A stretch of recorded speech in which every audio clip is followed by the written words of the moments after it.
তো আমরা গতদিন হচ্ছে প্রান্তিক উপযোগ পর্যন্ত দেখছিলাম। আজকে আমরা দেখবো হচ্ছে প্রান্তিক উপযোগ বিধিটা দেখবো, তার ব্যতিক্রম গুলা দেখবো, এবং ক্রমহ্রাসমান প্রান্তিক উপযোগ বিধি থেকে চাহিদা রেখা কিভাবে আমরা পাই সেটা আমরা দেখবো। আহ ভোক্তার ভারসাম্য দেখবো। তারপর হচ্ছে যে ল অফ ইকুইমার্জিনাল ইউটিলিটি, সমপ্রান্তিক উৎপাদন বিধি দেখবো। এটা শর্তগুলা দেখবো, অ্যাজাম্পশন দেখবো, এবং এটা বিশ্লেষণ করব আমরা। আমরা এই যে ম্যাথমেটিক্যালি দেখবো, গ্রাফিক্যালি দেখবো। আর হচ্ছে সমপ্রান্তিক উপযোগ বিধি সমপ্রান্তিক উপযোগ বিধি থেকে চাহিদা রেখা অঙ্কন, এটাও দেখবো। আর ডায়মন্ড ওয়াটার প্যারাডক্স নিয়ে আলোচনা করব আমরা। তারপরে আমাদের কিছু বাড়ির কাজ দিব, আপনারা এগুলা করবেন।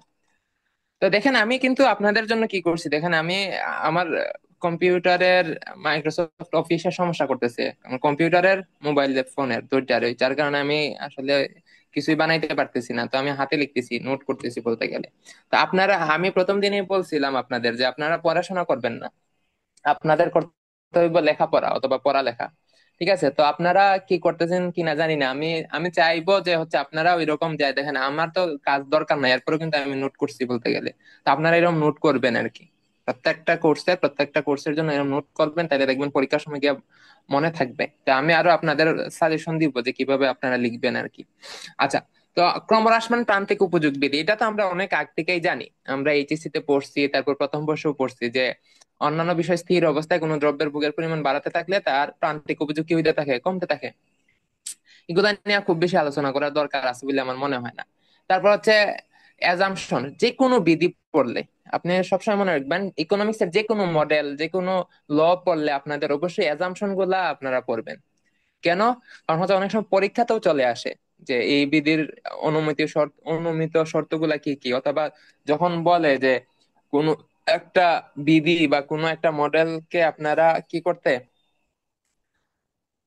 বিশ্লেষণ করতে, সমালোচনা সহ বিশ্লেষণ, এই ধরনের প্রশ্ন অনেক সময় থাকে। তখন যদি আপনি এই যে অ্যাজাম্পশন গুলা দেন, তখন আপনি নাম্বার ভালো পাবেন। তো যে কোনো ল, যে কোনো মডেল যখন আপনারা পড়বেন, তো অ্যাজাম্পশন গুলা পড়বেন। ঠিক আছে? তো ক্রমহ্রাসমান প্রান্তিক উপযোগ বিধি কিছু অ্যাজাম্পশন এখানে লেখা আছে, আমরা সবাই জানি যে ভোক্তার আচরণ যুক্তিশীল হতে হয়। যে এখন যদি আমি এমন ভোক্তা নিয়ে আলোচনা করি যে সে পাগল, তো তার তো পাগলের তো কোনো কি নাই। তার যে প্রান্তিক উপযোগ কমতে থাকবে, এটার কোনো যুক্তি মানে এটা নাও হইতে পারে, পাগল তো পাগলই। তারপর হচ্ছে দ্রব্যের একক সমজাতীয়। ধরেন আমি দুইটা আপেল খাইছি, তো আমি প্রথম আপেল খেয়ে যতটুকু উপযোগ পাই, দ্বিতীয় আপেল থেকে আমার উপযোগ কম পাওয়ার কথা, সেটাই তো ক্রমহ্রাসমান প্রান্তিক উপযোগ বিধি। এখন যদি দ্রব্য দুইটা যদি সমজাতীয় না হয়, অর্থাৎ প্রথম দ্রব্য থেকে আমি যে পরিমাণ আহ, উপযোগ পাইছি, দ্বিতীয় দ্রব্য থেকে তার চেয়ে কম পাওয়ার কথা দ্বিতীয় আপেল থেকে। এখন যদি সমজাতীয় না হয়, প্রথমটা যদি খারাপ হয়, প্রথম আপেলটা যদি খারাপ হয়, নষ্ট হয়, আর সেকেন্ড আপেলটা যদি ভালো হয়, তাহলে কি আমি প্রথম আপেলটা থেকে বেশি, সেকেন্ড আপেলটা থেকে কম উপযোগ পাবো না? সেকেন্ডটা থেকে বেশি স্যাটিসফ্যাকশন পাবো না, কারণ প্রথমটা তো নষ্ট ছিল।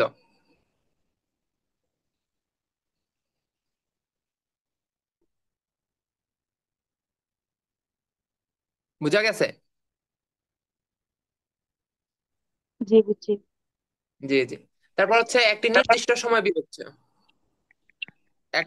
সময় বিবেচ্য। ধরেন আমি কি করলাম, আহ এ- এই মাসে একটা আপেল খাইছি, পরের মাসে আরেকটা আপেল খাইছি, তাহলে কি প্রান্তিক উপযোগ কমবে? না।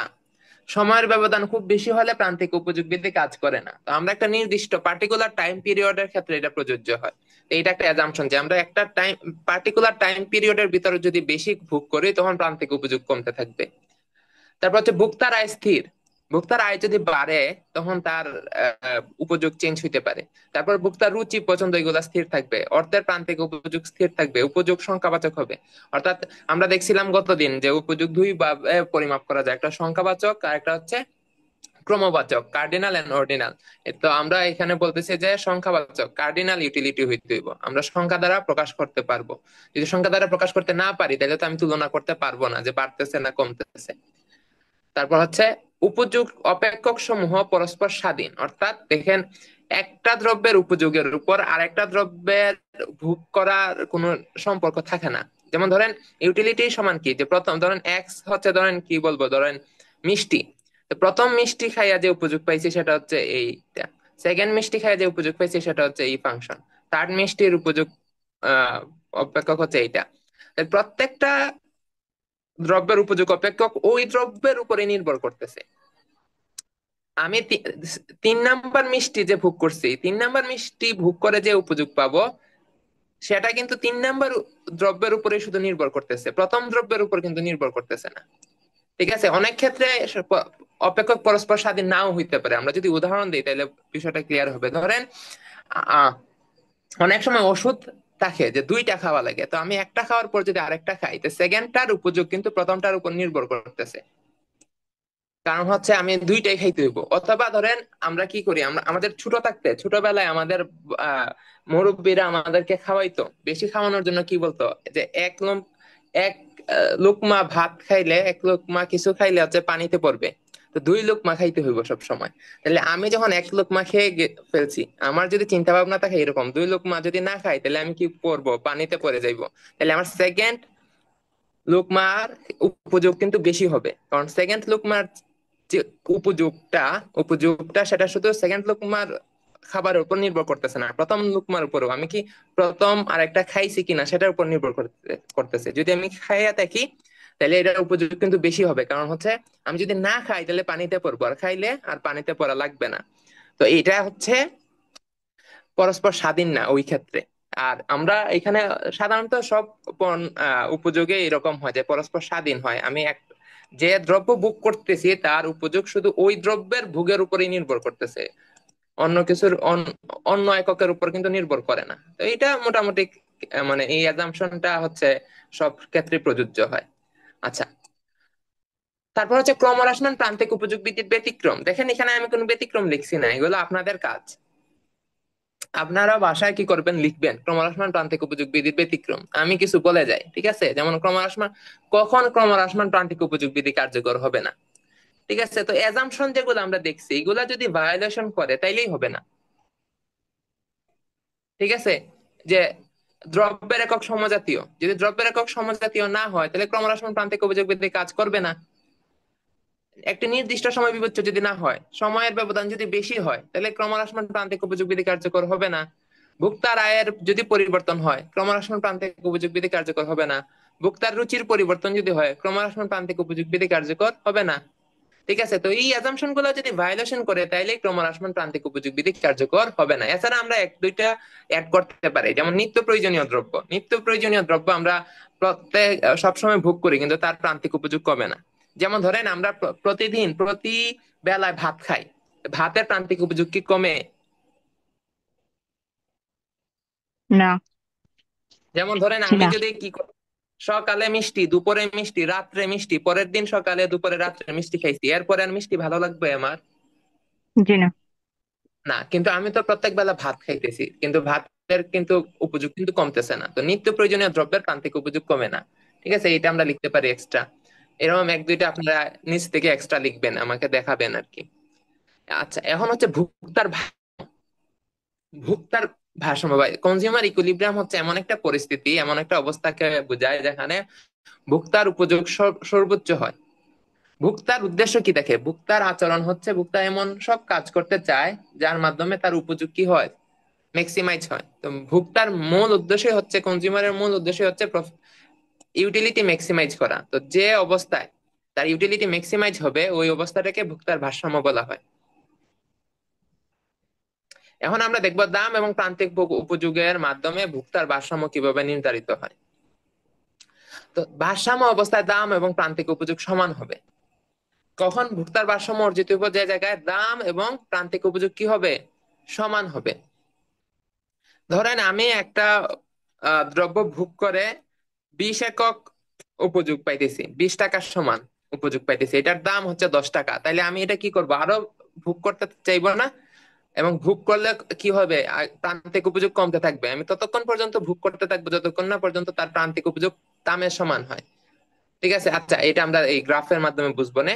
যে ভোক্তার ভারসাম্যের শর্ত হচ্ছে দুইটা, একটা হচ্ছে যে কোনো কিছু ম্যাক্সিমাইজ বা মিনিমাইজেশন করার জন্য, কোনো কিছু সর্বোচ্চকরণ বা সর্বনিম্নকরণের সব সময় মনে রাখবেন শর্ত থাকবে দুইটা, একটা হচ্ছে নেসেসারি কন্ডিশন আর একটা হচ্ছে সাফিসিয়েন্ট কন্ডিশন, বা প্রয়োজনীয় শর্ত আর হচ্ছে পর্যাপ্ত শর্ত। তো এখানে আমরা কি করতেছি, ভোক্তার ভারসাম্য আসলে কি? ভোক্তার ভারসাম্য হচ্ছে ভোক্তার উপযোগ সর্বোচ্চকরণ, তাহলে একটা সর্বোচ্চকরণ, তাহলে যে কোনো কিছু সর্বোচ্চকরণ করতে গেলে দুইটা শর্ত আমাদের থাকে, একটা হচ্ছে প্রয়োজনীয় শর্ত, একটা হচ্ছে পর্যাপ্ত শর্ত। তো এই ক্ষেত্রে প্রয়োজনীয় শর্ত কি? দাম এবং প্রান্তিক উপযোগ কি হবে? সমান হবে, এটা হচ্ছে আমাদের প্রয়োজনীয় শর্ত। আর পর্যাপ্ত শর্ত কি? পর্যাপ্ত শর্ত হচ্ছে আমাদের ইউটিলিটি কার্ভ, উপযোগ রেখা উপর থেকে নিচ দিকে ছেদ করবে। এই যে দেখেন, এইখানে আমরা দেখতেছি কি, এই এ পয়েন্টও দাম এবং প্রান্তিক উপযোগ সমান, বি পয়েন্টও দাম এবং প্রান্তিক উপযোগ সমান। এদের দুই জায়গাতে তো তার উপযোগ সর্বোচ্চ হইতে পারে, কিন্তু এইটা কিন্তু তার উপযোগ ম্যাক্সিমাইজ, ইউটিলিটি ম্যাক্সিমাইজেশন পয়েন্ট না, এটা হচ্ছে ইউটিলিটি ম্যাক্সিমাইজেশন পয়েন্ট। কারণ কি, যে পর্যাপ্ত শর্তের জন্য। সেকেন্ড শর্ত কি বলছে? যে উপর থেকে নিচের দিকে যাইতে হবে, এখানে কি হয়েছে? নিচ থেকে উপর দিকে গেছে। এখন বিষয়টা কি, আমরা সবসময় জানি কি প্রান্তিক উপযোগ সবসময় ক্রমহ্রাসমান হয় নাকি, কিন্তু এখানে আমরা দেখতেছি প্রথম দিকে বাড়তেছে তারপরে কমতেছে, এটা আমরা এরকম আঁকছি এটা বোঝানোর জন্য আর কি। তবে এরকম যে কোনো সময় হবে না এমন না, অনেক ক্ষেত্রে এই ধরনের ইউটিলিটি, মার্জিনাল ইউটিলিটি কার্ভ হইতে পারে। যেমন ধরেন মদ, মদ যখন কোনো একজন মানুষ প্রথমবার মদ খায়, এক গ্লাস যখন মদ খায় তার ইউটিলিটি খুব কম পায়, কিন্তু তারপরের গ্লাস মদ খাইলে কিন্তু তার ইউটিলিটি আগের চেয়ে বেশি হয়। মাদক দ্রব্যের প্রথম দিকে প্রান্তিক উপযোগ বাড়তে থাকে। তাহলে দাম ধরেন হচ্ছে 50 টাকা, দাম ধরেন 50 টাকা। ঠিক আছে, তো প্রথম গ্লাস মদ খেয়ে একজন মানুষের মনে হইলে যে 40 টাকা সমান সে উপযোগ পাইছে। ঠিক আছে, তাহলে এই জায়গায় তো সে ভোগ করার কথা না, কিন্তু এখন যদি ভোগ করে তার ভাত বাড়বে দেখতেছে, আরেক গ্লাস মদ খাইলে দেখতেছে সে 50 টাকা সমান উপযোগ পাইছে, তাহলে দুইটা পাওয়ার কথা এখানে, সমান হয়েছে, তাহলে এখানে থাকার কথা, কিন্তু এখানে থাকবে না কেন? কারণ 3 নাম্বার গ্লাস যদি খায় তাহলে সে দেখতেছে সে 60 টাকা সমান উপযোগ পাবে, এখানে ধরেন 60। তাহলে সে কি দুইটা খাবে, তিনটা খাবে না? যেহেতু উপযোগ বেশি এখানে, দামের চেয়ে উপযোগ বেশি। ধরেন 4টা খাইলে সে দেখতেছে 70 টাকা সমান উপযোগ পাইতেছে, কিন্তু দাম তো 50 টাকা, সে এটাও ভোগ করবে, এরকম ভোগ করতে থাকবে বাদে একটা পর্যায়ে গিয়ে সর্বোচ্চ হবে, ধরেন 80 টাকা সমান উপযোগ পাবে এক গ্লাস। তারপরে আবার কি হবে? উপযোগ কমতে থাকবে। ঠিক আছে, বেশি ভোগ করে ফেললে তো আর মদেও তো আর খুব বেশি ইউটিলিটি পাবে না, আর একটা পর্যায়ে গিয়ে তার মদের উপযোগও কমতে থাকে। তো এখানে ধরেন আবার কমতেছে কমতেছে, এখানে ধরেন 60, যখন সে 10 গ্লাস মদ খায় তখন ধরেন 60, সে যখন 11 নাম্বার গ্লাস মদ খাইছে তখন ধরেন আবার 11 নাম্বার গ্লাসের জন্য তার প্রান্তিক উপযোগ হচ্ছে 50, আর 12 নাম্বার গ্লাসের জন্য তার প্রান্তিক উপযোগ ধরেন 30। তাইলে কি সে 12 নাম্বার গ্লাসটা আর খাবে না? 12 নাম্বার গ্লাস খাইলে তার প্রান্তিক উপযোগ কত হইতেছে? 30 হইতেছে, কিন্তু দাম কত? 50। তো তো সে হচ্ছে 50 টাকা দিয়ে 30 টাকা সমান তৃপ্তি তো সে নিতে চাইবে না। তো সে ম্যাক্সিমাম কতটুকু ভোগ করবে? এই এই পর্যন্ত ভোগ করবে, যে জায়গায় তার প্রান্তিক উপযোগ এবং দাম কি হবে? সমান হবে। এই বিষয়টা কি বোঝা গেছে? আবার একটু বুঝিয়ে দিন। আচ্ছা, আমরা বলছি হচ্ছে ভোক্তার ভারসাম্যের শর্ত। ভোক্তার ভারসাম্যের শর্ত হচ্ছে দুইটা, একটা হচ্ছে আহ যে জায়গায় দাম এবং প্রান্তিক উপযোগ সমান হবে। তো আমরা দেখলাম কি এখানে দুই জায়গায় সমান, এ পয়েন্টও সমান, বি পয়েন্টও সমান। ঠিক আছে, তো এই জন্য হচ্ছে অনেক সময় দুই জায়গায় সমান হইতে পারে, এই জন্য আমাদের ম্যাক্সিমাইজেশনের বা মিনিমাইজেশনের একটা পর্যাপ্ত শর্ত থাকে। ঠিক আছে, সাফিসিয়েন্ট কন্ডিশন থাকে। তো এই ক্ষেত্রে সাফিসিয়েন্ট কন্ডিশনটা হচ্ছে এমইউ রেখা, প্রান্তিক উপযোগ রেখা উপর থেকে নিচ দিক, উপর দিক থেকে ছেদ করে নিচের দিকে চলে যাবে। তাহলে দেখেন এখানে নিচ থেকে উপর দিকে গেছে না, তাহলে এটা কিন্তু ইকুইলিব্রিয়াম পয়েন্ট না, এখানে উপযোগ সর্বোচ্চ হবে না, এখানে উপযোগ সর্বোচ্চ হবে। কেন? কারণ এই পয়েন্টে কি, এই পয়েন্টে হচ্ছে আমরা দেখতেছি কি দাম এবং উপযোগ দুইটাই কি সমান। ঠিক আছে, ধরেন এখানে দাম ধরেন 10 টাকা, দাম কত? ধরেন 10 টাকা, 10 টাকা, তাহলে উপযোগও 10 টাকা সমান পাইতেছে। কিন্তু সে যদি আরেকটু ভোগ করে, আরো বেশি আরেকটু ভোগ করে, তাহলে আমরা দেখতেছি কি তার উপযোগ বাড়তেছে না, প্রান্তিক উপযোগ। জি। এখানে দেখা যাইতেছে এতটুকু আরেক একক ভোগ করলে তার প্রান্তিক উপযোগ বেশি, কারণ এখানে হচ্ছে 11, তাহলে সে কি আরেকটা ভোগ করবে না? সে কি এ পয়েন্টে থাকবে? না। এ পয়েন্টে থাকবে না, সে আরেকটা ভোগ করবে। কারণ সে এখানে ভোগ করতেছে, এখন সে দেখলো কি সে যদি আরেক গ্লাস মদ খায় তাহলে সে এইখানে চলে যাচ্ছে, এতে আরেক গ্লাস মদ খাইলে তার প্রান্তিক উপযোগ হয়ে যাচ্ছে 12। সে আরেক গ্লাস মদ খাবে। সে আরেক গ্লাস মদ খাইলো, দেখলো হচ্ছে তার প্রান্তিক উপযোগ হয়ে গেছে 13, এইটাও খাবে। তারপর আরেক গ্লাস মদ খাইলে দেখা গেল ধরেন প্রান্তিক উপযোগ আবার কমছে, কমে ধরেন হয়েছে 11 ধরেন। তাহলে এখন এটা কি ভোগ করবে? এটাও খাবে, কারণ হচ্ছে দাম কত? দাম হচ্ছে 10 টাকা।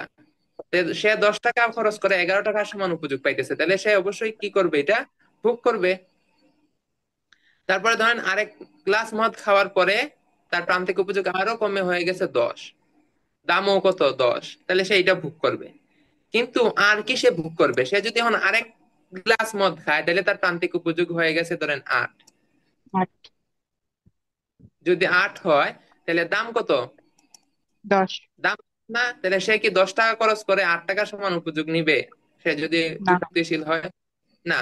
তাহলে সে কিন্তু এই পয়েন্টের বেশি আর যাবে না, এই পয়েন্টের পরে তার প্রান্তিক উপযোগ দামের চেয়ে কম, স্যাটিসফ্যাকশন লেভেল দামের চেয়ে কম হয়ে যাচ্ছে, তাহলে সে তো বেশি দাম দিয়ে কম স্যাটিসফ্যাকশন নিবে না।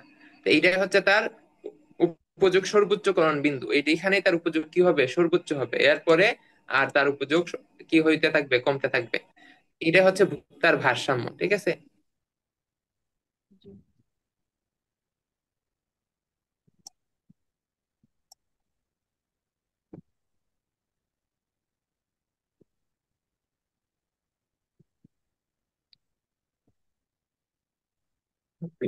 আচ্ছা, এখন আমরা কি করতে পারি? এই যে ক্রমহ্রাসমান প্রান্তিক উপযোগ বিধি থেকে, প্রান্তিক উপযোগ থেকে আমরা কি করতে পারি? ওই চাহিদা রেখা আঁকতে পারি। চাহিদা রেখা কিভাবে আঁকতে পারি? ধরেন এখানে দাম হচ্ছে 10, ধরেন 10-ই রাখতেছি।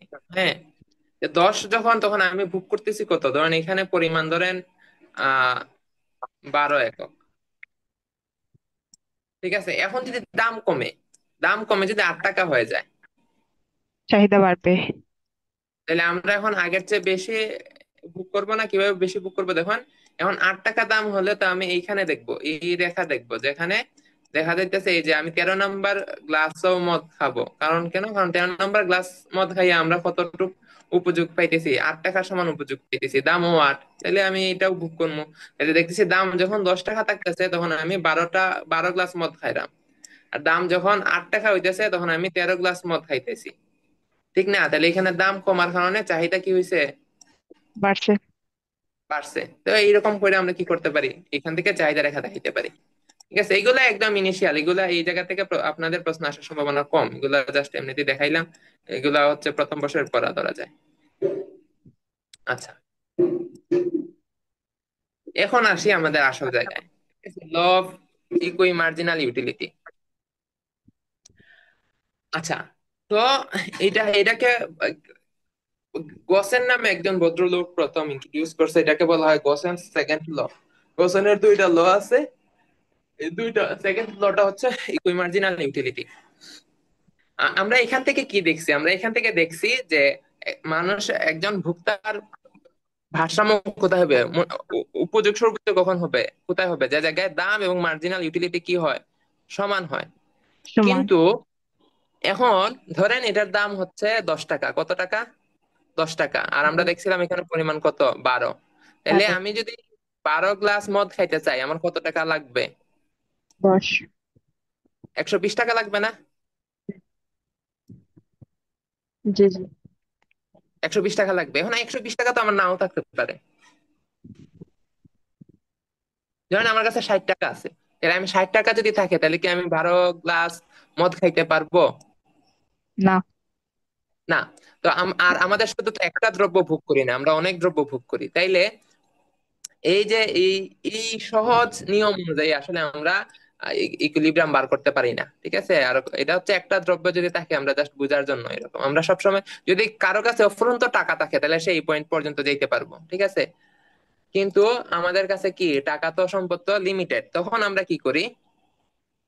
আমরা যে কাজ করি, ইকুই মার্জিনাল ইউটিলিটি দেখি। আমরা আমাদের প্রয়োজনীয় যত দ্রব্য আছে সব দ্রব্য কতটুকু ভোগ করি, যতটুকু তার প্রান্তিক উপযোগের সাথে, দামের সাথে প্রান্তিক উপযোগের যে রেশিও হয়, সেটা যখন সব দ্রব্যের জন্য সমান হয়। ঠিক আছে, দেখেন কি লেখা আছে, the law of equimarginal utility states that in order to get maximum satisfaction a consumer should spend his limited income on different commodities in such a way that last টাকা spent on each community yields him equal marginal utility. অর্থাৎ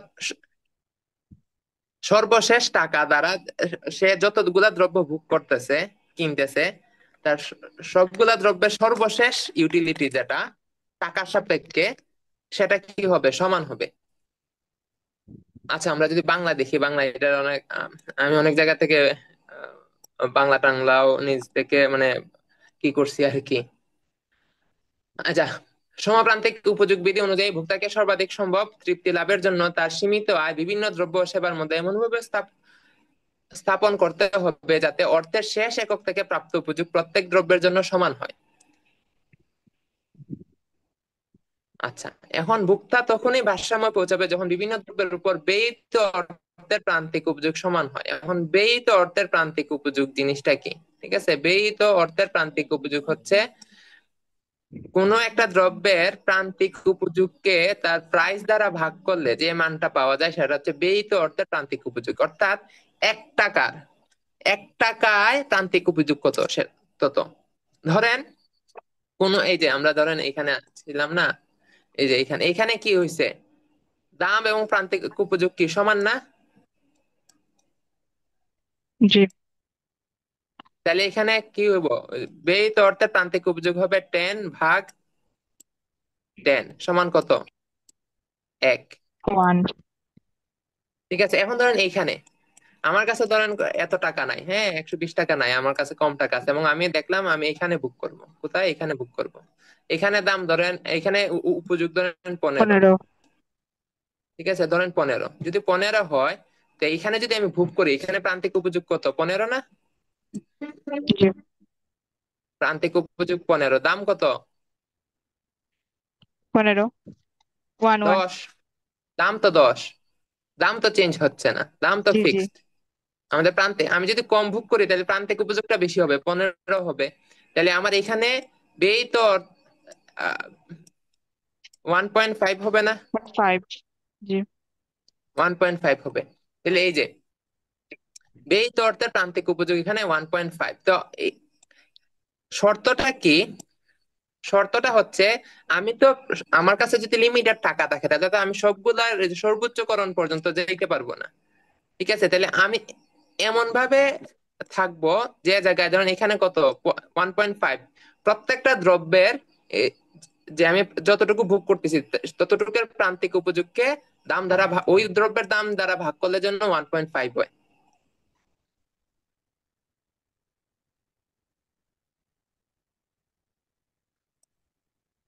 দেখেন, কোন দ্রব্যের প্রান্তিক উপযোগকে যে সে দ্রব্যের দাম দ্বারা ভাগ করলে ব্যয়িত অর্থের প্রান্তিক উপযোগ পাওয়া যায়। অর্থাৎ ভারসাম্য অবস্থায় ভারসাম্য শর্ত হচ্ছে এটা, mu1 divided by p1, mu2 divided by p2, মানে হচ্ছে প্রথম দ্রব্যের প্রান্তিক উপযোগ ভাগ প্রথম দ্রব্যের দাম, দ্বিতীয় দ্রব্যের প্রান্তিক উপযোগ ভাগ দ্বিতীয় দ্রব্যের দাম, তৃতীয় দ্রব্যের প্রান্তিক উপযোগ ভাগ তৃতীয় দ্রব্যের দাম। এরকম প্রত্যেকটা দ্রব্যের প্রান্তিক উপযোগকে তার দাম দ্বারা ভাগ করলে যে মান পাওয়া যাবে এটা সব দ্রব্যের জন্য কি হবে? সমান হবে।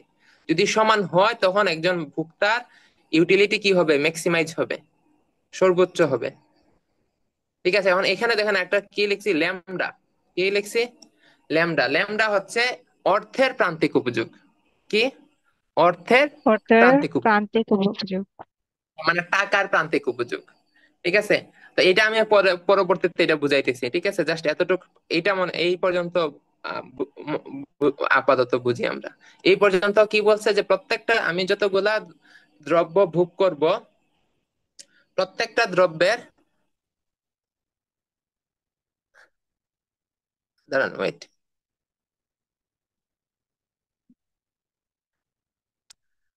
আমি যতগুলা দ্রব্য ভোগ করব ততগুলা দ্রব্যের যে ব্যয়িত অর্থের প্রান্তিক উপযোগ সেগুলা কি হবে? সমান হবে। অর্থাৎ প্রত্যেকটা দ্রব্যের প্রান্তিক উপযোগকে তার দাম দ্বারা ভাগ করলে যে রেশিওটা পাবো সেটা সবসময় কি হবে?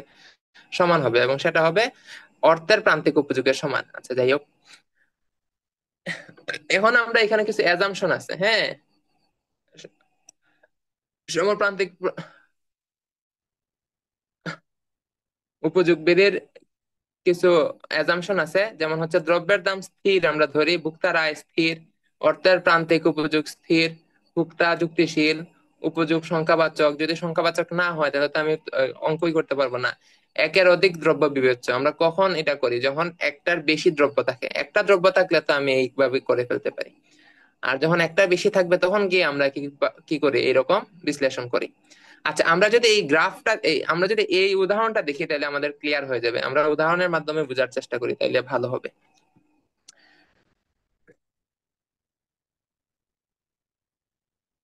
আচ্ছা, এখানে কি বলছে দেখেন। আমরা ধরে নিচ্ছি আমাদের ইনকাম 40। ইনকাম কত?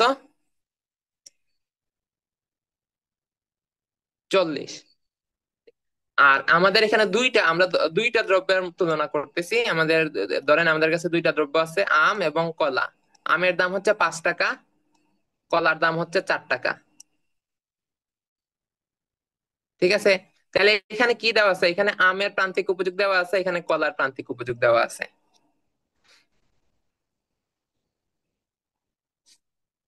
আচ্ছা, তো আমরা এখানে ভোক্তার ভারসাম্য দেখছি কি, যে কোথায় ভারসাম্য হবে, যে জায়গায় দাম এবং প্রান্তিক উপযোগ কি হবে, সমান হবে সেখানে। তাহলে দেখেন তো এইখানে এই শর্ত অনুযায়ী দাম এবং প্রান্তিক উপযোগ সমান হইতেছে কোথায়?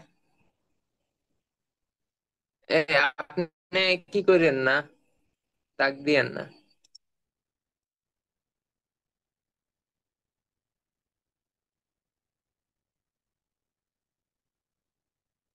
সরি স্যার, হাত লাগে গেছে। আচ্ছা আচ্ছা, ওকে, সমস্যা নেই।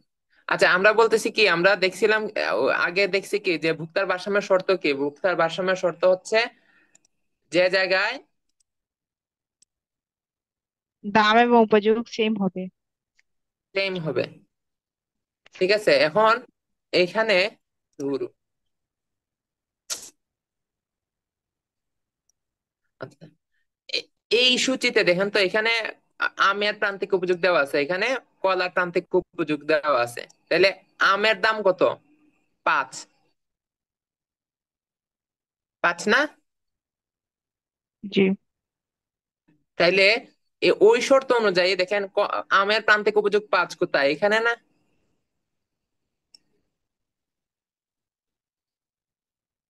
এই যে প্রান্তিক উপযোগ, আমের প্রান্তিক উপযোগ। তাইলে আমাদের কি 5 একক আম ভোগ করার কথা। আবার কি এখানে কলার দাম কত? 4 টাকা। আর এই যে কলার প্রান্তিক উপযোগ 4 কোথায়? এখানে। তাইলে আমাদের 6 একক কলা ভোগ করার কথা। আমার আমার যদি কি করতে চাই আমি, প্রান্তিক উপযোগ দাম, প্রান্তিক উপযোগ প্রান্তিক উপযোগ এবং দাম যদি সমান করতে চাই, তাহলে আমি 5 একক আম ভোগ করার কথা এবং 6 একক কলা ভোগ করার কথা। এটা তো বুঝতে পারছি নাকি?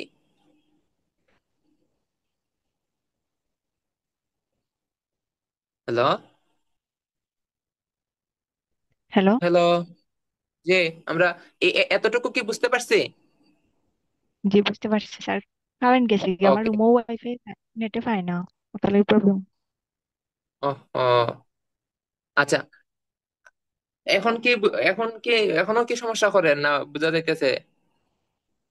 কথা ভাঙে ভাঙে আসে। ওহো। আচ্ছা দেখুন, তাহলে এখানে আমরা কি করতেছি, যে পঞ্চম এককে সমান হইতেছে আম, আর ষষ্ঠ এককে কলা সমান হইতেছে। তাহলে আমার 5 একক আম এবং 6 একক কলা ভোগ করার কথা। কিন্তু আমি যদি 5 একক আম এবং 6 একক কলা ভোগ করি, তাহলে আমার মোট খরচ কত হবে? আমের দাম কত? 5 টাকা, আর কলার দাম হচ্ছে 4 টাকা। তাহলে আম 5 একক 5 টাকা, 25 টাকা।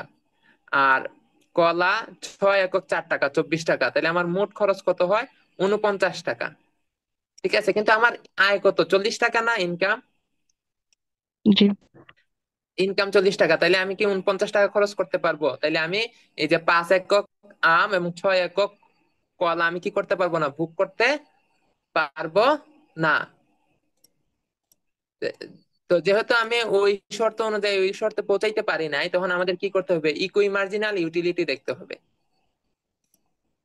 সমপ্রান্তিক উপযোগ দেখতে হবে। ঠিক আছে? সমপ্রান্তিক উপযোগ কি? এখানে দাম কত, আমের দাম কত দেওয়া আছে? 5। আর বানানার দাম কত দেওয়া আছে? 4। তাহলে আমরা কি করব? আমের উপযোগকে আমের দাম দ্বারা ভাগ করব। তাহলে ব্যয়িত অর্থের উপযোগ পাবো, হ্যাঁ, প্রত্যেকটা দ্রব্যের। যে আমের উপযোগ ছিল 25, দাম হচ্ছে 5। তাইলে 25-কে 5 দ্বারা ভাগ করলে হয় 5। এর মানে হুম, হচ্ছে আমের এখানে প্রথম দ্রব্যের জন্য যদি আমের পিছনে আমি 1 টাকা খরচ করি, তাহলে 1 টাকার বিপরীতে আমি 5 একক বা 5 টাকা সমান উপযোগ পাচ্ছি। তারপর দুইটা যখন বুক করতেছি তখন প্রান্তিক উপযোগ 20, দাম তো সমান 5, তাহলে 5 দ্বারা যদি ভাগ করি তাহলে হইতেছে 4। মানে দ্বিতীয় একক আম যদি আমি কিনি, তাহলে 2 নাম্বার আমের জন্য আমার 1 টাকার বিপরীতে আমি 4 টাকা সমান উপযোগ পাইতেছি। তারপর এখানে কত, 15। 5, দাম 5 দ্বারা ভাগ করলে 3, মানে 1 টাকার সাপেক্ষে আমি 3 একক বা 3 ইউটিল উপযোগ পাইতেছি। এখানে হচ্ছে 10, তাহলে 5 দ্বারা ভাগ করলে 1 টাকার জন্য 2 ইউটিল উপযোগ পাইতেছি। এখানে 5, তাহলে এখানে 1 টাকার জন্য 1 ইউটিল উপযোগ পাইতেছি। 6 নম্বর এককে ধরেন প্রান্তিক উপযোগ 0, তাহলে এখানে তো 0। আবার কলার দাম, কলার উপযোগ কত, প্রথম এককে 24, তাহলে দাম 4 টাকা। তাহলে আমি যদি প্রথম একক কলা কিনি, একটা কলা কিনি, তাহলে আমি 4 টাকা দিয়ে কিনবো। কত টাকা সমান উপযোগ পাইছি? 24 টাকা সমান উপযোগ পাইছি। তাহলে 1 টাকার জন্য কত টাকা সমান উপযোগ পাইছি? 6 টাকা সমান। তারপরে আবার কি, 2 নাম্বার কলার জন্য আমি 20 টাকা সমান উপযোগ পাই, দাম কত, 4 টাকা। তাহলে 2 নাম্বার কলার জন্য আমি প্রতি টাকার জন্য উপযোগ কত পাইতেছি? 5 টাকা। জাস্ট আমি কি করতেছি, যে উপযোগকে দাম দ্বারা কি করতেছি, ভাগ করতেছি।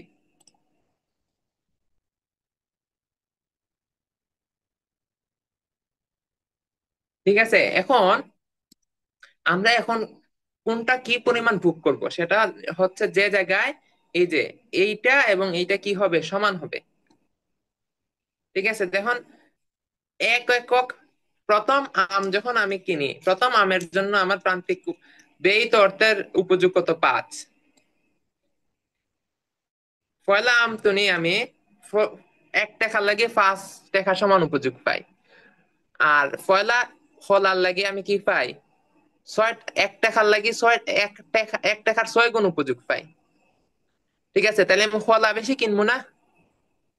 জি তাহলে আমি কলা বেশি কিনবো, কলা তাইলে আরেকটা কিনলাম, দুইটা। 2 নাম্বারটার লাগে কলার প্রান্তিক উপযোগ কত, 20। তাহলে 1 টাকার বিপরীতে কতটা, 1 টাকায় প্রান্তিক উপযোগ কত, 5 না? জি জি, তাহলে এই জায়গা সমান হয়েছে না?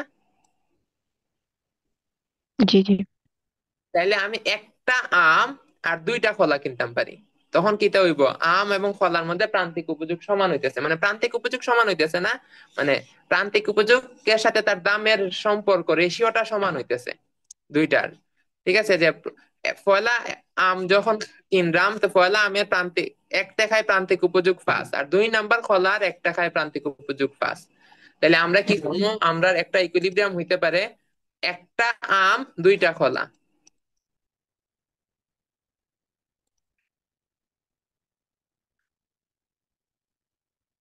তারপরে আরেকটা হইতে পারে কি, এই যে 4টা, এই যে এখানে এখানে 4, আমের ব্যয়িত অর্থের প্রান্তিক উপযোগ 4, এখানে কলার 4, তাহলে আমি 2টা আম আর 3টা কলা ভোগ করতে পারি।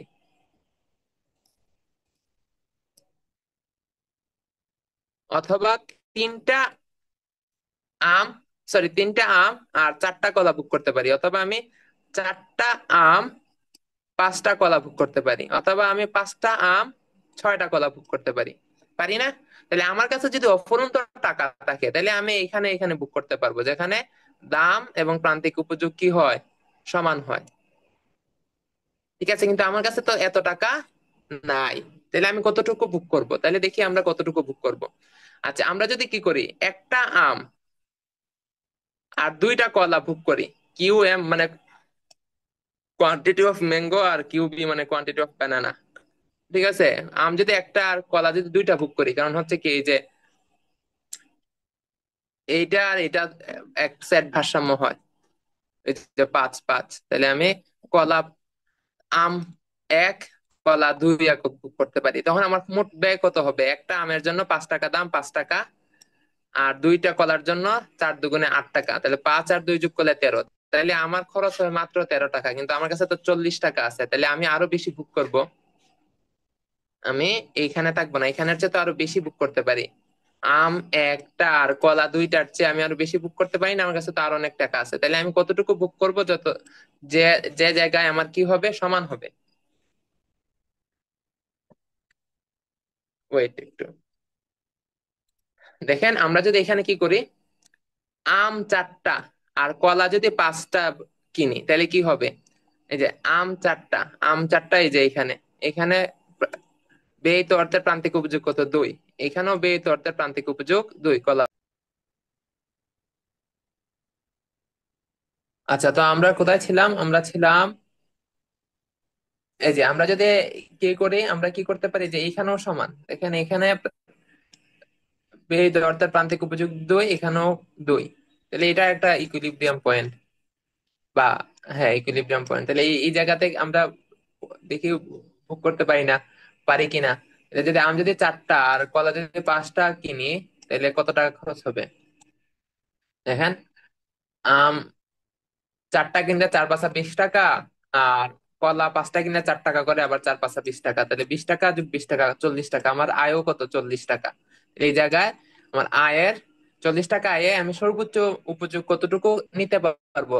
এই যে আমি যদি কি করি, চারটা, এই যে এখানে চারটা আম এবং পাঁচটা কলা ভোগ করি, তাহলে আমার 40 টাকা আমি কি করতে পারবো? সর্বোচ্চ উপযোগ লাভ করতে পারবো।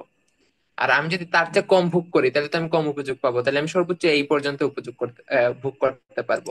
এটা হচ্ছে সমপ্রান্তিক উপযোগ বিধির মাধ্যমে কি আমরা কি করলাম, ভোক্তার উপযোগ সর্বোচ্চ করলাম।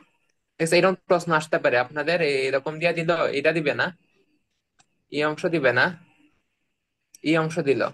ঠিক আছে, দুইটা দ্রব্যের প্রান্তিক উপযোগ দিয়া দিল, আর হচ্ছে এই যে দাম দেওয়া দিয়া দিল এবং ইনকাম দিয়ে দিল। আপনারা বললো এখান থেকে ভোক্তার যে ভারসাম্য, ভোগের পরিমাণ বার করো।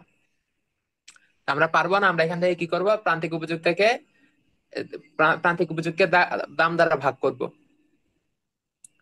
দাম দ্বারা ভাগ করলে ব্যয়িত অর্থের প্রান্তিক উপযোগ পাবো। তো যে জায়গায় হচ্ছে দুইটা দ্রব্যের এই যে marginal utility and price ratio সমান, ওই ওই পয়েন্ট গুলা হচ্ছে কি মানে ম্যাক্সিমাইজিং, ইউটিলিটি ম্যাক্সিমাইজিং। এই যে এইটা এইটা, তারপর হচ্ছে এইটা এইটা, তারপর হচ্ছে এইটা এইটা। ঠিক আছে, তাহলে আমরা আমাদের তারপর হচ্ছে কি ইনকাম দেওয়া তো আছে, ইনকাম দেওয়া অবস্থায় আমরা দেখবো হচ্ছে কোন জায়গায় যদি আমরা ভোগ করি তাহলে আমরা সবচেয়ে বেশি উপযোগ নিতে পারবো।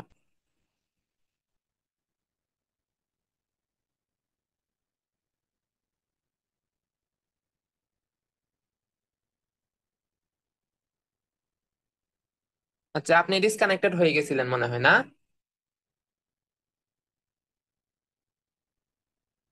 আপনি কতটুকু পর্যন্ত ছিলেন? ফার্স্ট টাইমে ডিসকানেক্ট হয়ে গেছে। হ্যাঁ, না বলছি আমরা এটা এতটুকু কি বোঝা গেছে যে আমরা কিভাবে ভারসাম্য নির্ণয় করব এখান থেকে? যে ওই যে জি, সুতরাং ভারসাম্য অর্জিত হবে যখন আম চারটা এবং কলা আমরা পাঁচটা ভোগ করবো। যে অতটুকু পর্যন্ত বুঝছি। জি, তাহলে তো ঠিক আছে, তো এইরকম পরীক্ষাতে প্রশ্ন দেয়া থাকতে পারে। এইগুলো তো আমি বলছি, এগুলো তো বুঝছেন। আচ্ছা, গেল। এখন এখানে একটা সমস্যা আছে। সমস্যা কি? সমস্যা হচ্ছে একজন মানুষের কি সব টাকা সে ভোগ করে ফেলে নাকি? না। না, তাহলে আমরা তো এখানে কি করতেছি, তার সব টাকা শেষ করে ফেলতেছি। ঠিক আছে, তো আসলে এইভাবে আসলে ভোক্তার আহ, ভারসাম্য আমরা নির্ণয় করি না। হ্যাঁ, আমরা আরেকটা পদ্ধতিতে যাব। আরেকটা পদ্ধতি হচ্ছে, আমরা এখানে আবার দেখি, আমরা ধরছি হচ্ছে আপেলের দাম 2 টাকা, কমলার দাম 3 টাকা। ঠিক আছে, এখানে কিন্তু আমি ইনকাম ধরি নাই, কারণ হচ্ছে আমাদের যে সম্পদের ইনকামের সব কিন্তু আমি ভোগ করব না। ঠিক আছে, আমার টাকা কিছু আমি রেখে দিব না, আমার টাকা জি। রেখে দিতে পারি। তো এই জন্য আমরা এখানে দেখবো হচ্ছে অর্থের প্রান্তিক উপযোগ। কি? অর্থের প্রান্তিক উপযোগ। কোন ব্যক্তি যদি এমন হয় যে তার কাছে টাকার কোনো কোনো দাম নাই, তার অর্থের প্রান্তিক উপযোগ λ = 1 হবে। অর্থাৎ কি, সে কি করবে, কোন দ্রব্য যদি এমন হয় যে যে কোনো অর্থের দ্রব্যের প্রান্তিক উপযোগ।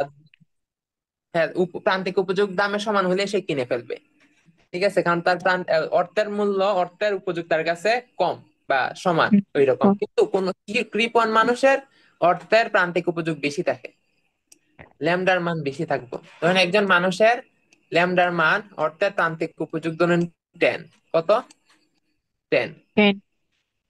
তাহলে সে কি করবে, কোনো একটা দ্রব্যের থেকে যদি সে প্রান্তিক উপযোগ 20 পায়, কত পায়, 20 20। পায়, আর ওই দ্রব্যের দাম যদি 5 টাকা হয়, তাহলে তার ব্যয়িত অর্থের প্রান্তিক উপযোগ কত, 4 টাকা, 4 না, মানে ওই দ্রব্যে সে 1 টাকা ব্যয় করে 4 টাকার সমান উপযোগ পাইতেছে, এরপরও সে ওই দ্রব্যটা কিনবে না, কারণ তার কাছে 1 টাকার মূল্য 10 টাকার সমান। তাহলে তার কাছে টাকার উপযোগ বেশি না, টাকাটা যদি তার কাছে থাকে, তার কাছে মনে হয় উপযোগ বেশি, 10 টাকার সমান উপযোগ পাইতেছে 1 টাকা, তার কাছে 1 টাকা উপযোগ 10, মানে সে 1 টাকা উপযোগ 10 ইউটিল, 1 টাকা থেকে সে 10 ইউটিল স্যাটিসফ্যাকশন পায়।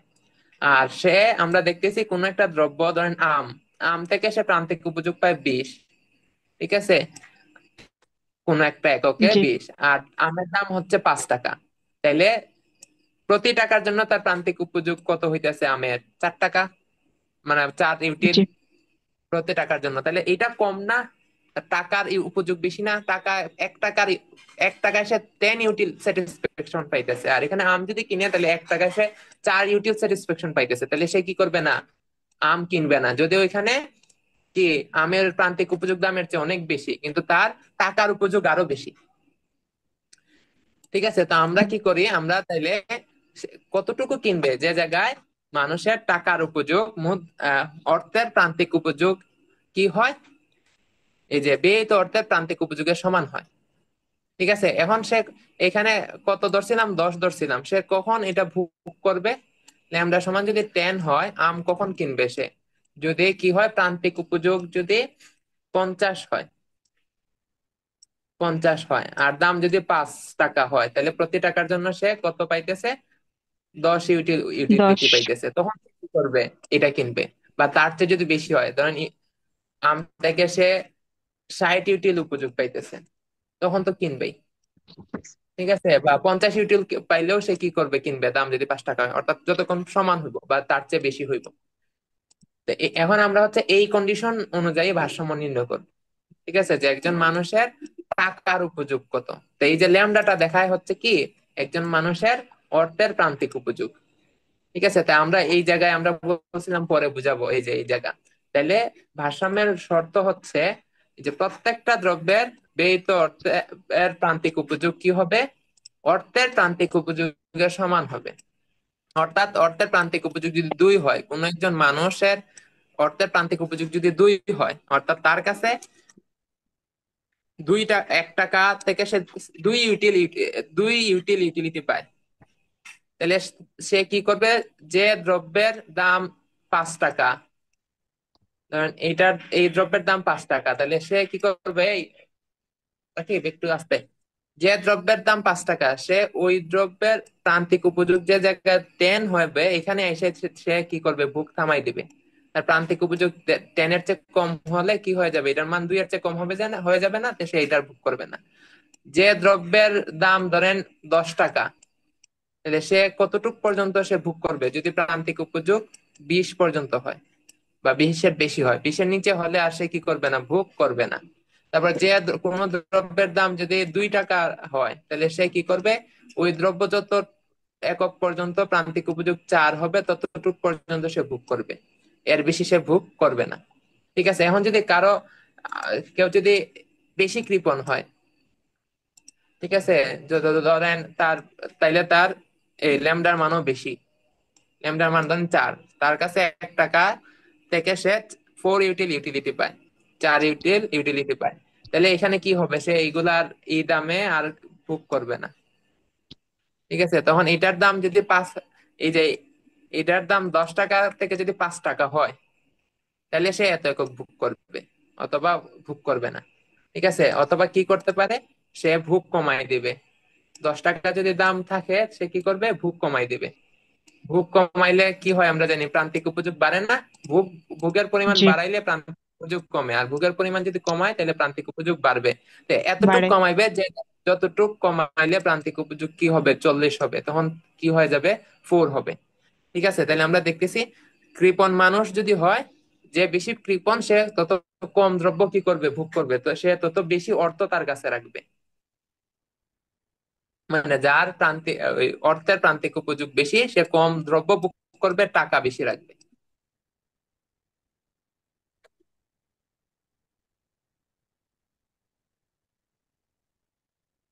আচ্ছা, তো এইখানে এইখান থেকে আমরা দেখতে পারতেছি, এখানে এই যে ল্যামডার মান ধরেন 5 দেওয়া আছে, তা আমাকে ধরেন এতটুকু দেয়া দিবে। ঠিক আছে, এবং আমাকে প্রাইস দেয়া দিবে। এই যে প্রাইস, অ্যাপলের দাম হচ্ছে 2 টাকা, আর অরেঞ্জের দাম 3 টাকা। তাহলে আমি কি এইগুলো বার করতে পারবো না? জি। তাহলে আমরা দেখতেছি কি, যে এই যে এইটা আর এটা সমান, তাহলে আমরা কি করতে পারি, একটা কমলা আর 3টা অ্যাপল খাইতে পারি। অথবা জি। এই যে এইটা এইটা আর এইটা সমান। 6। অথবা দুইটা আহ, কমলা আর কয়টা, 4টা আপেল ভোগ করতে পারি। অথবা এই যে এইখানে আর এইখানে 5টা। ছয়, ছয় ছয়, 3টা। তাহলে 3 আর 5, কমলা, জি। 5টা আপেল আমরা ভোগ করতে পারি। প্রত্যেকটা, এখন আমরা কতটুকু ভোগ করবো সেটা হচ্ছে বিষয়। আমরা আমরা দেখতেছি, আমরা আমি এই যে কই আপেল কতটুকু ভোগ করব, যেখানে এই যে ব্যয়িত অর্থের প্রান্তিক উপযোগ 5 টাকা, 5 এর সমান হবে। এখানে অর্থের প্রান্তিক উপযোগ কত, 5 না? 1 টাকা, জি। তার কাছে 1 টাকা থেকে সে 5 ইউটিল উপযোগ পায়। তাইলে আমরা এই যে আ- আমরা কতটুক পর্যন্ত আম ভোগ করব, যতটুক পর্যন্ত আমে আমাকে 1 টাকার জন্য 5 ইউটিল উপযোগ দিবে। যেমন এইখানে প্রান্তিক উপযোগ 20, দাম তো 2 টাকা না? তাহলে এখানে প্রথম আপেলে আমাকে কি করতেছে, প্রতি টাকার জন্য 10 ইউটিল উপযোগ দিতেছে, তাহলে এটা তো আমি ভোগ করবোই। এখানে 18, তাহলে কি প্রতি টাকার জন্য 9 ইউটিল উপযোগ দিচ্ছে, এটাও ভোগ করবো, 5-এর বেশি। এখানে 8 দিচ্ছে, এটাও ভোগ করবো। 7 দিচ্ছে, এটাও ভোগ করবো। 6 দিচ্ছে, এটাও ভোগ করবো। 5 দিচ্ছে, এটাও ভোগ করবো। তাহলে এখানে কি করতেছি, আমাকে অর্থের প্রান্তিক উপযোগ 5, অর্থাৎ 1 টাকার জন্য আমাকে আমি 5 ইউটিল উপযোগ পাইতেছি। আর এখানে আমি যখন 6টা আপেল খাই, তখন 6 নাম্বার আপেলে আমাকে কি করতেছে, 1 টাকার জন্য 5 ইউটিল উপযোগ দিতেছে, তাহলে আমি 6টা আপেল খাবো। এখন যদি আমি আরেকটা আপেল খাইতে যাইতাম, ধরেন এখানে হচ্ছে 8, তখন এখানে হয়তো 4, তাহলে আমি 7 নাম্বার আপেলটা আর কিন্তু ভোগ করতাম না। কেন ভোগ করতাম না? কারণ হচ্ছে 7 নাম্বার আপেলে আমাকে কি করতো, প্রতি টাকার জন্য 4 ইউটিল উপযোগ দিত। কিন্তু আমার অর্থের টাকার প্রান্তিক উপযোগ 5, তাইলে আমি এই টাকা দিয়ে কেন আপেল কিনবো? আমার টাকা থাকলে আমি 5 ইউটিল উপযোগ পাইতেছি, আর এই টাকা দিয়ে যদি আমি আপেল কিনি, তাহলে আমি 4 ইউটিল উপযোগ পাইতেছি। সে কি করবে না, 7 নাম্বার আপেল কিনবে না, সে 6টা আপেলেই কিনবে। আচ্ছা, এখন আমরা দেখি কই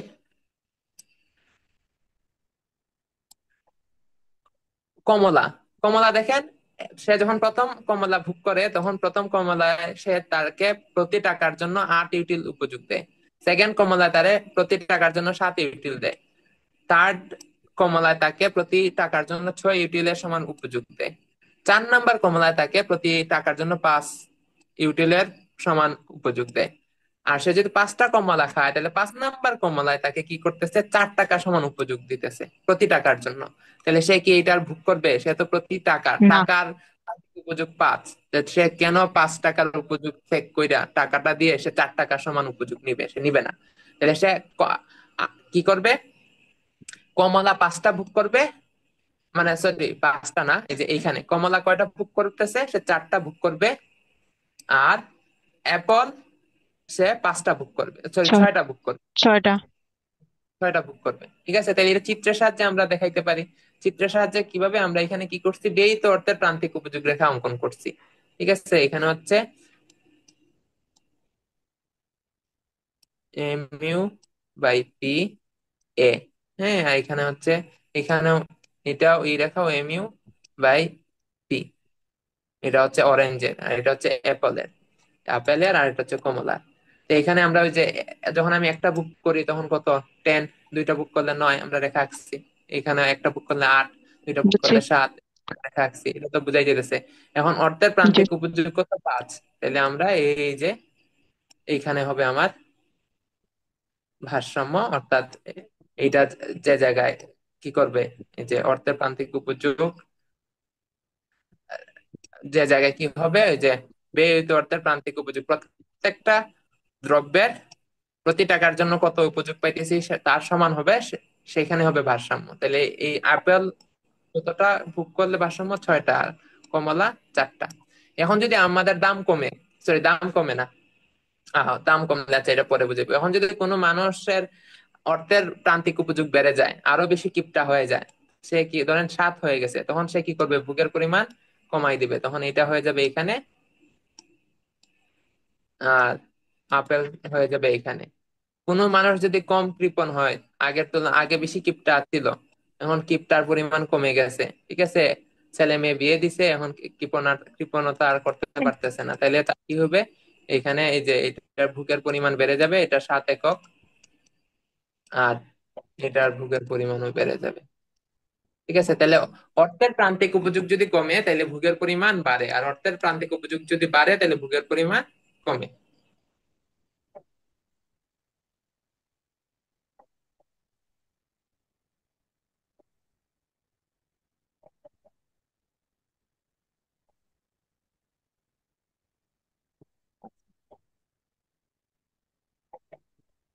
হচ্ছে আমরা দেখব সমপ্রান্তিক উপযোগ বিধি হতে চাহিদা রেখা অঙ্কন করব।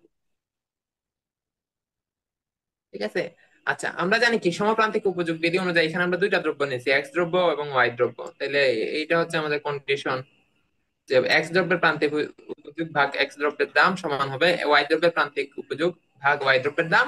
আর এটা কিসের সমান হবে, এই যে ল্যামডা সমান হবে, এগুলো তো জানি। এখন যদি এক্স দ্রব্যের দাম কমে, এক্স দ্রব্যের দাম কমলে এই রেশিওটার মান বেড়ে যাবে না, যেহেতু পি এক্স মানে ভাজকের, ভাজক দিতে বলে, হ্যাঁ ভাজকের জি দাম, ভাজকের মান কমতেছে, তাহলে পুরা ভগ্নাংশের মান বাড়বে। তাহলে এটা কি ল্যামডার চেয়ে বড় হয়ে যাচ্ছে, মানে উম, মুদ্রার অর্থের প্রান্তিক উপযোগের চেয়ে সে এখন বেশি উপযোগ পাইতেছে, তাহলে সে কি করবে, ভারসাম্য থাকার জন্য এটা আরো বেশি ভোগ করবে না, এটা আরো বেশি ভোগ করতে হবে, স্বাভাবিক বেশি ভোগ করবে, যেহেতু এখান থেকে বেশি উপযোগ সে পাইতেছে, মানে প্রতি টাকার সাপেক্ষে এখন সে বেশি উপযোগ পাইতেছে না। ধরেন সে তার এখানে প্রান্তিক উপযোগ ছিল 20, দাম ছিল 10, তাহলে তার ব্যয়িত অর্থের প্রান্তিক উপযোগ ছিল 2, এখন ধরেন কি হয়েছে, দাম কমে গেছে, দাম কমে হয়ে গেছে 5, দাম যদি 5 হয় তাহলে এটা কত হয়ে যাবে, 4 হয়ে যাবে না, জি 4 হয়ে যাবে। তাহলে আমাদের কি এখানে 2 ছিল, এখন 4 হয়ে গেছে, তাহলে অর্থের এখানে 2 ছিল মানে কি ল্যামডা মানে 2 ছিল, অর্থের প্রান্তিক উপযোগ 2 ছিল, কিন্তু আমি এই দ্রব্য থেকে 4, প্রতি টাকার জন্য 4 ইউটিল উপযোগ পাইতেছি, তাহলে আমি এখন এটা বেশি ভোগ করব, বেশি ভোগ করলে আমার কি হবে, এটা আবার কমে যাবে না প্রান্তিক উপযোগ। জি আমি যদি এই দ্রব্যটা এক্স দ্রব্য যদি আরো বেশি ভোগ করি তাহলে প্রান্তিক উপযোগ কমতে থাকবে না, জি কতটুক পর্যন্ত কমাবো, যতটুক পর্যন্ত আবার কি হবে, এই 2 এর সমান হবে। আমি ভোগ করতে করতে ভোগের পরিমাণ বাড়াইতে থাকবো, যার কারণে প্রান্তিক উপযোগ কমে কমে একটা পর্যায়ে 10 হবে, তখন আমার এই ব্যয়িত অর্থে প্রান্তিক উপযোগ হয়ে যাবে 2, এখানে আমি আবার এসে থেমে যাব। ঠিক আছে, তাইলে কি হইতেছে আলটিমেটলি জিনিসটা হচ্ছে, যেহেতু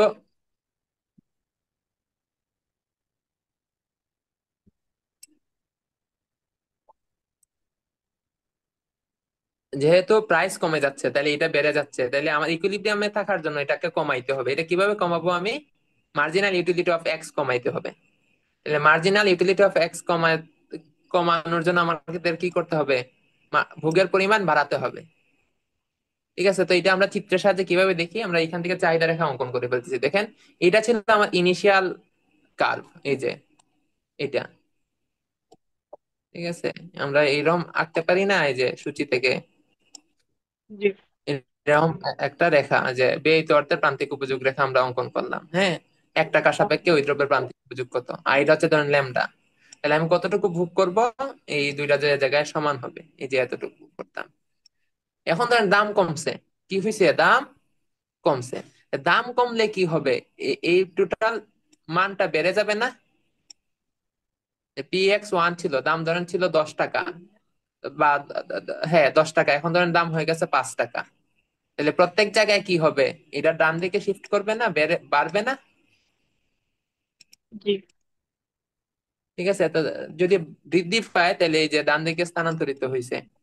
ঠিক আছে, তখন আমাদের ল্যামডা সমান কতটুকু হইতেছে, আমরা এই যে এই জায়গায় আমরা এখন বেশি বুক করতেছি। তাহলে দাম যখন 1 টাকা, সরি দাম যখন P1 ছিল, 10 টাকা ছিল, তখন আমরা কি করতাম, এই যে এতটুক বুক করতাম, P1 পরিমাণ। আর দাম যখন কমে গেছে, তখন এই যে ব্যয়িত অর্থের প্রান্তিক উপযোগ রেখা ডান দিকে স্থানান্তরিত হয়েছে, এই যে এখানে ডান দিকে স্থানান্তরিত হওয়ার কারণে ল্যামডা এতটুকু জায়গায় সমান হয়েছে। তাহলে এখন আমি কতটুক বুক করব, এই যে Q2 পরিমাণ book করব। আর এটা হচ্ছে P1, প্রথমে দাম ছিল, আর এইখানে আমি চলে আসছি কখন, যখন দাম কমে P2 হয়েছে। তাহলে P2 এর জায়গায় আমি এই পরিমাণে যদি পয়েন্ট দেই, আর P1 এর জায়গায় Q1 এর এতটুক যদি পয়েন্ট দেই, এই দুইটা পয়েন্ট কানেক্ট করলে আমি কি পাবো, চাহিদা রেখা পেয়ে যাচ্ছি। এটা পারবো না চাহিদা রেখা অঙ্কন করতে? জি, পারবো। আচ্ছা, দেখো। এখন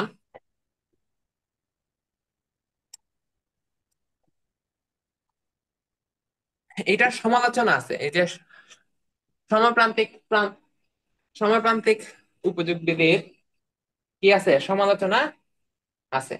এই সমালোচনা আমি লিখি নাই, আপনারা লিখবেন, ঠিক আছে? আমি কিছু আহ, আমি কথা বলি এই এইটার সাপেক্ষে, আপনাদের কাছে তো বই আছে না, বই থেকে আপনারা লিখবেন, আমি দেখি যে আপনারা কিভাবে লিখতে পারেন। সব যদি আমি লিখে দিই, আপনারা কাজ করবেন না। জি,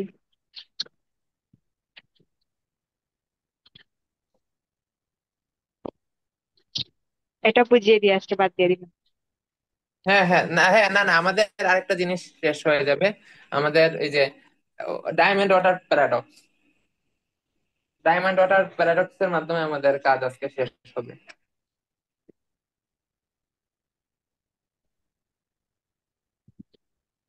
9:50, 55 দিকে শেষ হয়ে যাবে। ভালো হ্যাঁ হ্যাঁ হবে। হ্যাঁ। আচ্ছা আচ্ছা। আচ্ছা দেখুন, এই যে এই বিধির কিছু অসুবিধা আছে। অসুবিধা কি, আমরা এখানে কিছু অ্যাজাম্পশন ধরে নিই, হ্যাঁ। এই যে আমাদের অ্যাজাম্পশন গুলা সবসময় আসলে ফিক্সড থাকে না, যে দ্রব্যের দাম স্থির। সবসময় কি দ্রব্যের দাম স্থির থাকে না? ভোক্তার আয় স্থির, ভোক্তার আয়ও কিন্তু স্থির থাকে না। অর্থের প্রান্তিক উপযোগ স্থির আমরা ধরি, এটা সবচেয়ে বড় সমালোচনা। মানে সবচেয়ে বড় বেশি সমালোচনা করা হয় এই এই পয়েন্টটা, এইটার সমালোচনা আসলে এই পয়েন্টটা অবশ্যই দিতে হবে। অর্থের প্রান্তিক উপযোগ স্থির। অর্থের প্রান্তিক উপযোগ কখনো স্থির থাকে না। যার ইনকাম কম, মানে যা ধরেন আপনার কাছে 100 টাকা আছে, 100 টাকা থাকা অবস্থায় যখন আপনার অর্থের প্রান্তিক উপযোগ যত হবে, 50,000 টাকা হইলে আপনার অর্থের প্রান্তিক উপযোগ কিন্তু সমান থাকবে না, থাকবে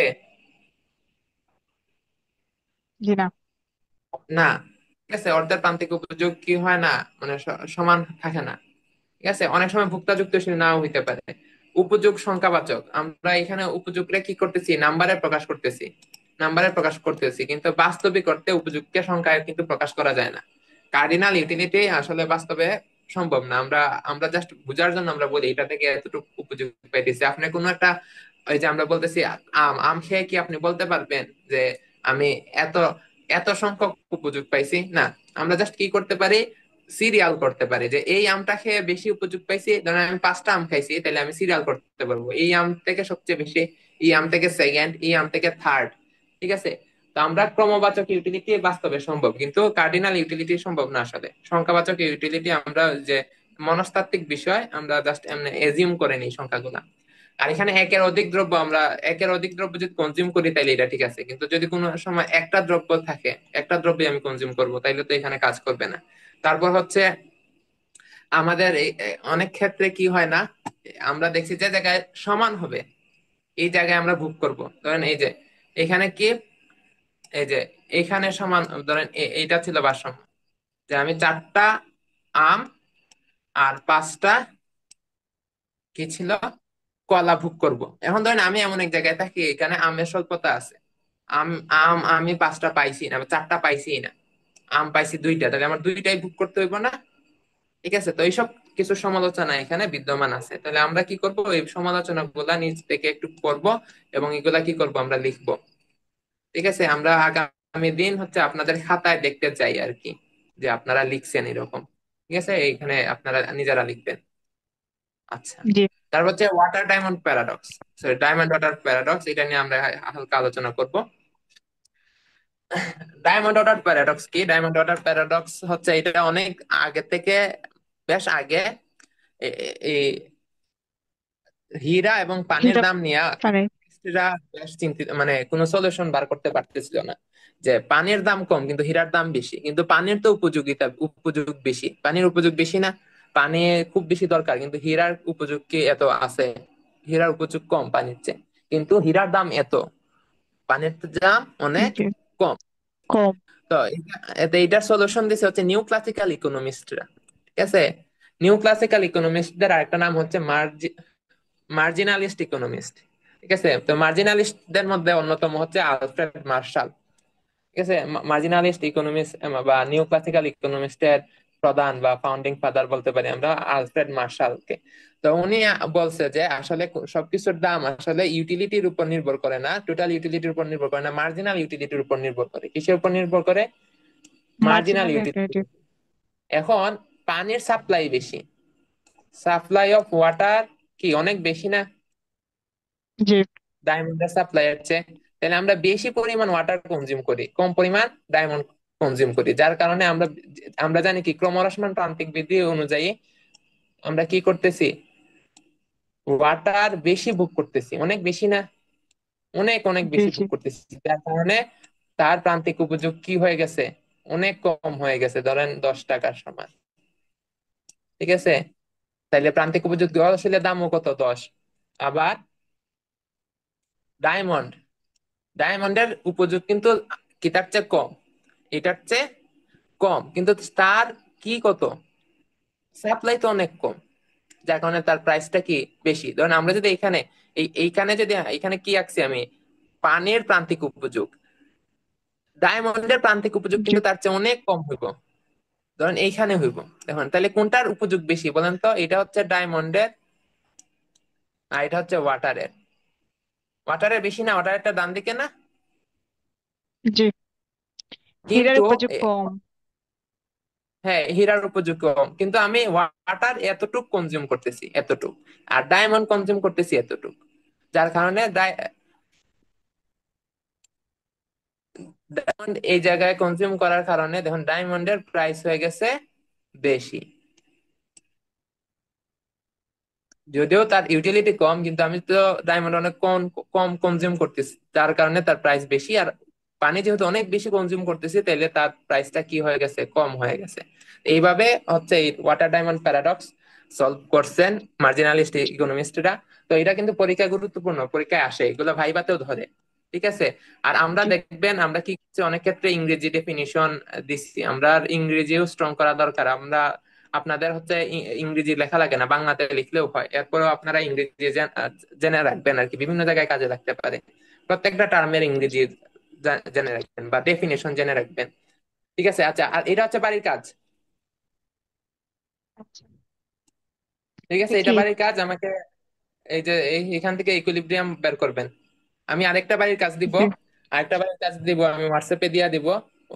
এইটা আসার সম্ভাবনা খুব কম, এবার এই ধরনের পরীক্ষায় আসার সম্ভাবনা কম, এটা একটু কঠিন, এখানে ইনকাম দেওয়া আছে। ঠিক আছে, আমাদের পরীক্ষায় ইনকাম দেওয়া থাকার সম্ভাবনা কম, আমাদেরকে ল্যামডার মান দেওয়া থাকবে, অর্থের প্রান্তিক উপযোগ, তাহলে ওইটা একদম সহজ। ঠিক আছে, তো আমরা আরেকটা প্রশ্ন দিব অর্থের প্রান্তিক উপযোগ দিয়ে। ঠিক আছে, ওইটাও করবেন, আর এটা হচ্ছে এটা তো দিছি, এটা আপনারা করে ফেলবেন আর কি। আপনারা, আমি শুক্রবারে তো ম্যাথমেটিক্স পড়াবো না, আপনারা কালকে বৃহস্পতিবারে যে কোনো সময় এটা সাবমিট করিয়েন। ঠিক আছে, কি করতে হইব, বাড়ির কাজগুলো করতে হইব, নাহলে আসলে একদিকে পড়াই যাবো আর কোনো কাজ হইব না। আচ্ছা, গেল এটা। আর হচ্ছে আচ্ছা। আমরা আগামী দিন তো হচ্ছে ম্যাথমেটিক্স পড়বো, তো আমরা হচ্ছে এই যে কম্পিউটারে ম্যাথমেটিক্স পড়তে পারবো না, আমরা আগামী দিন, আমরা বলছিলাম প্রথমে যে আমরা চেষ্টা করতেছি ট্যাব আনার জন্য।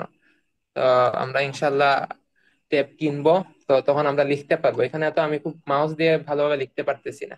ঠিক আছে, তো আগামী ক্লাসগুলো আর একটু ভালো হবে, এফিশিয়েন্ট হইবে, কারণ হচ্ছে তখন আমরা এই যে ট্যাব থাকলে ওই যে কলম দিয়ে লেখা যাবে আর কি।